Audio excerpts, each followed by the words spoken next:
Man ir milzīgs prieks jūs visus redzēt. Es tiešām redzu jūs un ļoti, ļoti priecājos. Kā jūs jūtaties pēc visām izdarībām? Lieliski! Sakiet, no kurām pilsētām jūs esat atbraukuši? Es zinu, kad ir dažādas. No nākotnes. Ādaži, Rīga, Mārupe, Saldus. Ogdieniņās no visas Latvijas, vai ne?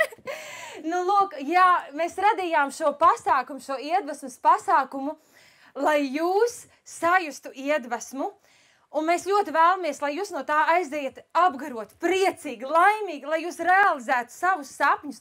Tāpēc es esmu aicinājusi savus visforšākos cilvēkus, kas mani iedvesmo, un viņi sēž šeit, aplausi viņiem. Tie ir mani iedvesmotāji, un es esmu bezgala priecīga par to, ka viņi ir šeit kopā ar mani, jo bez viņiem nekā nebūtu. Un arī pāris no jums mēs iepriecināsim ar dažādām pārsteigumu balvām. Es ļoti ceru, ka jūs aizpildījāt to loteriju, un vienam tiks iespēja lidot ar helikopteru virs. Aplausi! No, jā, tieši tā. Vienam būs iespēja laimēt lidojumu ar helikopteru. Bet, nu, lūk, tas ir par to, ko mēs esam jūs sarūpējuši. Bet runājot par bērnību, es biju maziņa meitene ar tādiem lokainiem matiem, rozā, lieliem vaigiem, tādiem ļoti, ļoti lieliem. Un man bija, tā kā mati bija ļoti lokaini, man vecāki sēja bantis. Nu, 2 reizes lielāks par manu galvu. Bet es biju tik laimīga, tik priecīga. Un tad es vienu dienu mazu meitenīti sēdēju pie loga un skatījos zvaigznēs. Es domāju, tā zvaigzne lielā, tā varētu būt es. Un tās mazās zvaigznītes, tās vienkārši man piedejotu, jo es taču būtu liela zvaigzne, viss mani apkalpotu. Nu, protams, ka tā dzīvē nenotiek. Un jaunībā, kādā pamatskolā, es iestājos Jelgavas teātrī, profesionālajā teātrī, mani uzņēma Ģirds Krūmiņš, režisors, un es domāju, ak, Dievs, es esmu aktrise tagad, un visi mani tagad uz manīm skatīsies, un es tā spožā zvaigzne būšu. Un ko jūs domājat, ko ne? Viņš saka, tagad jums visiem jāsanāk, mēs izdalīsim lomas. Nu, kuram kura loma būs. Bet mēs iestudēsim Roņa laupītāja meita. Es domāju, ak, Dievs, es Roņa laupītāja meita. Nu, vienkārši fantastiski. Nu, tik labi man būtu tā, loma. Un viņš tagad sauc lomas un saka, Roņa laupītāja meita Sanda. Es tā, ko? Sanda? Man tā viņa nevisai patīk, bet nu labi. Un tagad saka, bet tev, Dace, būs 2 lomas. Es domāju, nu kas var būt labāks? Es trūc, ka tas neesmu Roņa laupītāja meita. Man būs kāda loma. Viņa saka, jā, tu būsi rumpelrūķis un murkšķis. Ak, Dievs, ja jūs zinātu, kā es to lomu spēlēju, es spēlēju tā no sirds to lomu, un man bija tāds teiks, paiprom, un es to darīju ar tādu izteiksmi. Tas nekas, ka neviens no skatītājiem mani neredzēja. Bet es to darīju ar tādu jaudu. Tālāk jau vidusskolas laiks, jau sākās vidusskola laiks, man pienāk pie manīm Vazdiķe, arī režisori, un saka, Daci, varbūt tu vēlies pamēģināt sevi zvirbulī. Es domāju, ak, Dievs, daļrunas konkurss, kāpēc ne? Piesakos. Tātad es izgāju visas kārtas, katru reizi izskritu. No sākuma biju rajonā, tad pilsētā, un tad jau tiku līdz valstī. Nu, tagad es esmu jau tikusi līdz valstī, un es domāju, nu, es tagad būšu zvaigzne.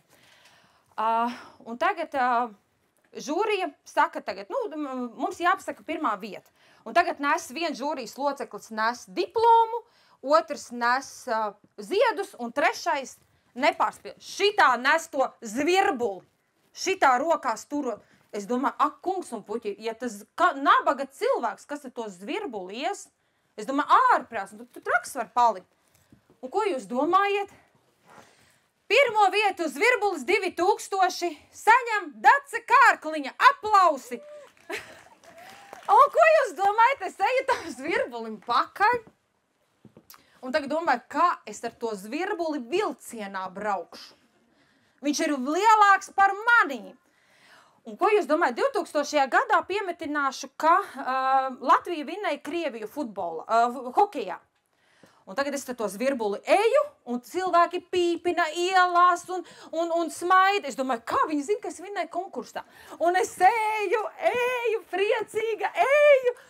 Un iesēžos vilcienā, man laikam vajag 2 biļetes, jo tāpēc, ka zirbulis bija tiešām tik liels. Un es tik laimīga un atbraucu mājās, man vecāki saka, tu zināji, mētiņa, ka vinnēja Latvija Krieviju, un te es sapratu, ka Dievs, ne man pīpināja, bet tā sajūta bija tik superīga, un es nepadevos. Es gāju tālāk, darbojos, cīnījos, tāpat stājos Liepājas teātrī, stājos dažādos teātros, nekur mani nepaņēmis, vienmēr izkritu, jo nebija tā skatuve. Un, jāteic godīgi, es savā laikā esmu ļoti daudz ko sasniegusi darbā. Man bija augsti piemēroti amati. Es biju nominēta kā starp 1300 darbiniekiem, kā galvenais inovators. Es ieguvu 1. vietu. Es lidoju uz Hongkongu, uz Londonu, uz Parīzi. Es visu darīju. Bet es nebiju laimīga.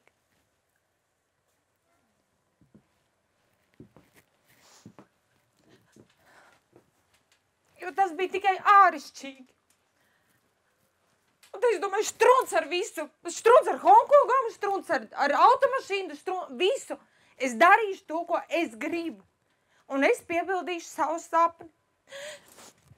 Un es...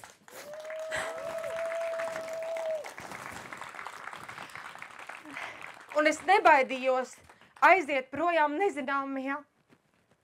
Jo es izveidoju savu svētku kupolu. Man ir pašai superīgs svētku kupols. Es esmu izveidojusi savu pasākumu aģentūru, kur veido pasākumus. Un aģentūras laiks nav diezgan tik liels. Mēs esam viena no jaunākajām aģentūrām. Bet mēs esam sasnieguši superīgus rezultātus. Mums ir lieliski klienti. Un tāpēc es jums silti iesaku, sekojiet saviem sapņiem, nebaidieties, jo vienmēr aiz tiem lielajām bailēm stāv kaut kas superīgs.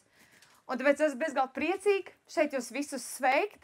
Nākotnes parkā, kur mēs esam izveidojuši no pilnīgi nulles šo visu, lai mēs varētu būt kopā, lai jūs varētu iedvesmoties. Tāpēc ticiet saviem sapņiem.